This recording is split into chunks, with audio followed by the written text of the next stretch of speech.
Round two. Fight.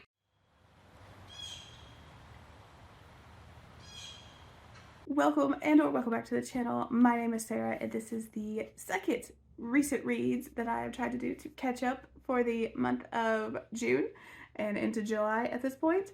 Last video, I ended talking about Cucumber Quest, I do believe, and I am going from a list here if you haven't watched the previous video. Like in that previous video, if you want more context for these, any more in-depth reviews, let me know down below or follow the links in the description. My Goodreads and stuff is all there. But I'm just trying to run through these really quick so I can catch up. I do like to mention everything I read on the channel just because I like to talk to people about it. But it's been so long since I've read these, for various reasons I don't have videos out for them, that I don't have a lot of thoughts on some of these. So we're going to run through these really quickly. I read the newest Lore Olympus. I believe that's volume 4. This one felt more like a filler volume. Lore Olympus is a retelling of Hades and Persephone with absolutely stunning artwork. It was a webtoon, I think, and now it's being published as an actual traditional volumes.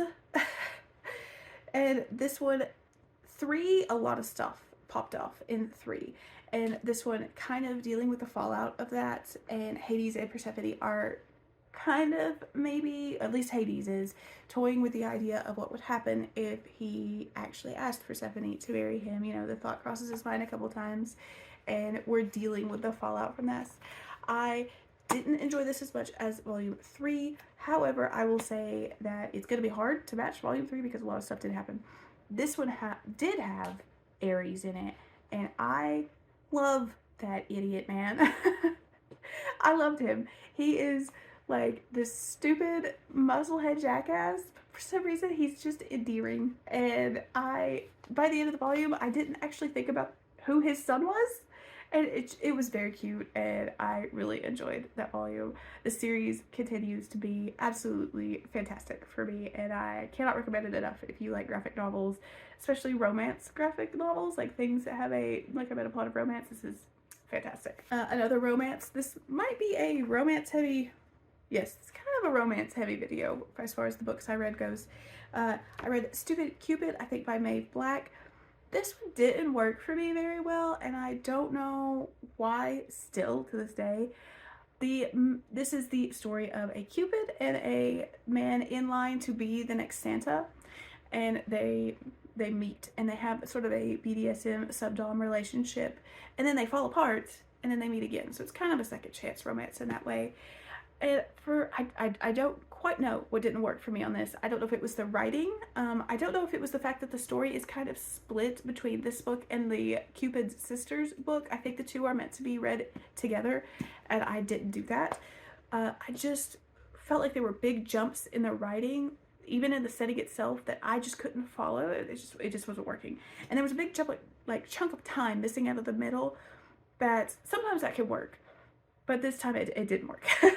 So it was interesting. I enjoyed parts of it, but for the whole, it wasn't one that I think I'll pick up again, and I don't know if I'll pick up more from her. She does have one book coming out soon that's a polyam that looks interesting. I love the artwork for it. I might pick that one up. I think another problem I had with this is it was weird that the Santa character was a dragon. I'm not sure how that makes a ton of sense. I like for my monster romances and my mythology romances to kind of have like a root to why X thing is X. Like, why is a Cupid look the way it does, right? So dragons being Santa just didn't click. Yeah, anyway, like I said, didn't work for me. That's okay. I might try her newest one she has coming out, but I'm not in a hurry to pick anything up from her. Like I said, I think the writing part of it was the problem for me, so we'll see what the new one has in store. The next book I read was The Snowcat Prince. I absolutely loved this. This is another graphic novel. This is a middle grade graphic novel. I have been following this artist on Instagram for a very, very, very long time, ever since I created my Instagram account, I think, and found her. And this was originally, I believe, a Swedish or Norwegian book, and it was recently-ish. I'm not sure when it was translated, but I found it on KU, and I got really excited, and I checked it out and read it immediately. And this is just the story of Syl, who is the youngest snowcat brother in a line of princes, and he is tasked by his brothers with an impossible quest. They want to get rid of him because he's idealistic and young, and he sets out to find the snowcat, like the crown, the fabled crown. And along the way, he finds that his family's history is not actually what he thought it was. And it's a story about finding your own place. You're learning the truth and seeing what honor really is, and what you think, what you what you think honor and bravery is, even though you've been told one thing your whole life, finding out it's wrong and making the choice to be better. So good. And the artwork is absolutely stunning. I cannot recommend this enough for people who love graphic novels with beautiful artwork. This is such a beautiful one. So good. She does a very fun thing that I do enjoy in graphic novels, which is full 2-page illustrations for scenes, and there's a lot of storytelling, and that really helped the story for me. I don't know, it's just my own personal take. I loved this. It was a 5-star. This was one of the few 5 stars that I gave out this past month, so take that as you will. The next middle grade I read, was another middle grade, was The Book Wanderers, and this is by not Tilly Walden. Hold on. Anna James. This is by Anna James. And this is a story about Tilly. The main character's name is Tilly. Where am I getting the name Tilly? Let's find out. Tilly's the main character. That's where I had to look. This is about Tilly, who finds out she is from a family of book wanderers. That means once she has read a book long enough, or she is familiar enough with it, she can either go into the book and experience the story as a character, or bring characters out of the book and discuss and talk with them in real life. Through this book, she learns more about her mother's disappearance and kind of works to solve that mystery. This was really good, and I really loved it. If you like middle grade fantasy, I highly recommend it. My favorite bit was how absolutely creepy the villain of this is. He is creepy from the start, and he doesn't stop being creepy. And frankly, when a middle grade can sell me on the bad guy, I'm usually 100% into it. It's terrifying. It's Seraphine and the Black Cloak did a similar thing. The bad guys are super scary to me. I don't know why, they work really well. Small Spaces by Catherine Arden, another example of a fantastic bad guy. This guy in The Book Wanderers, he was fucking creepy, man. He's creepy. I don't want that guy running around. No, it was great. I loved it. I'll be continuing the series, so expect to see more of The Book Wanderers on the channel. I do recommend this one. Let's see what our next one is. We have one more romance, and then I will talk about another arc. Sugar Sugar, and this is by Beloved. I enjoyed this while I read it, but I can tell you very little about it. It's very short.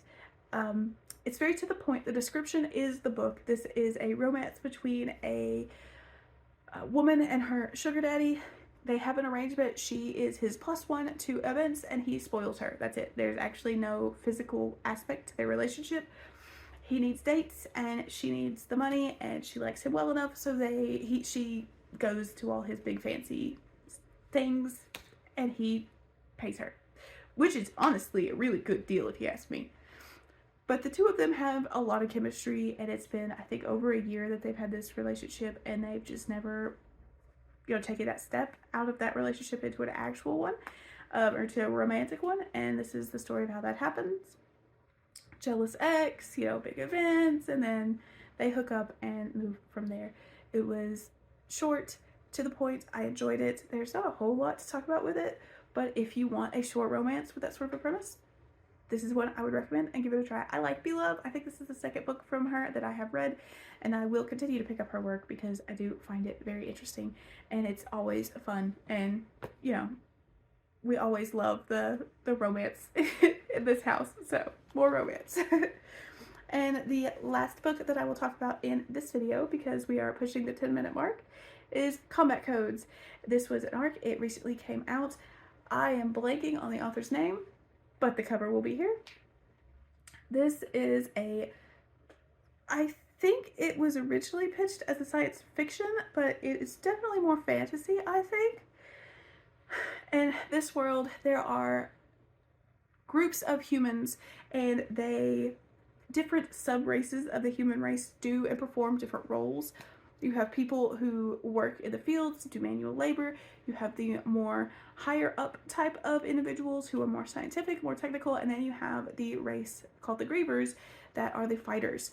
And the grievers fight to solve things, not like an army or a war, but in rings. So you hand-to-hand bouts of combat solve problems, everything from trade disputes down to, you know, national level conflicts. And this is the story of a retired griever who is a scout for the government. He brings back fresh blood, basically, to the academy that trains the young grievers into these knighthood roles. They are then assigned out to groups to fulfill their jobs. And he finds a young boy named Sigo. And then we follow Sigo. I think it's Sigo. I can't remember now. It's been 4 weeks and I'm sick. I'll put the name on the screen. While he is at academy. This book was about half and half for me. I really loved Sigo. I liked his story. I found the mystery of where he came from compelling. I enjoyed the academy. All of that stuff was great for me. And I also really loved the use of Brazilian Jiu-Jitsu as the root of the martial arts that they use in this world. Brazilian Jiu-Jitsu is a big thing in my family. My husband has trained it for many years now. He is a brown belt at this point, and he literally right next to me is a Jiu-Jitsu training mat. It's a big thing in our family. So I loved the use of that in this story. However, Murray, the elderly retired warrior, his viewpoint really colored the story for me in a way that I didn't like.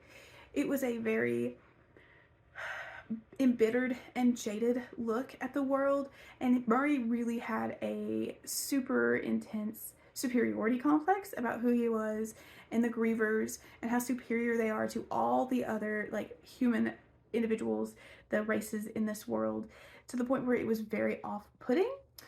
And my other big complaint, and it's not just me, I will point out, a lot of people pointed this out, is the severe lack of female representation in this. There are 2 women, well, 3 if you count one that we don't see after the 30 or 40% mark, 2 women throughout the whole story that have more than a few lines of dialogue.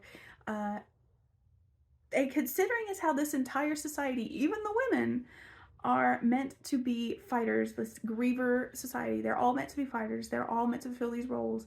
You would think there would be a more equal footing between the male and the female population. It didn't work. It kind of ruined the world building in a way, because I was left going, wait a minute. There was not a lot of women in this. And that felt strange and lacking, and I sincerely hope that gets improved in the next books. I sincerely hope that's improved in the next books. Like I said, this was about half and half. I think I give this a 3.5. I am interested, based on that reveal at the end of this book, to see what happens in the next one. That was a very good reveal. I liked it, and by the end of the book, Murray is finally stopping some of his superiority bullshit and breaking some rules, bending some rules, seeing past his jadedness to see what he really needs to do and what needs done. So hopefully the next books will have some improvement. But that is it for this round of recent reads. I will film another one. I think I have a few more books to talk about here, and I will talk to you guys again soon. Thanks so much for watching. Again, if you want full reviews, full thoughts, comment down below. Let me know what you think, what you want to hear, or check out the links below and you'll see, all my full reviews everywhere else. Like, comment, subscribe. I am winded because I'm very sick. And I will talk to you guys again soon. Bye.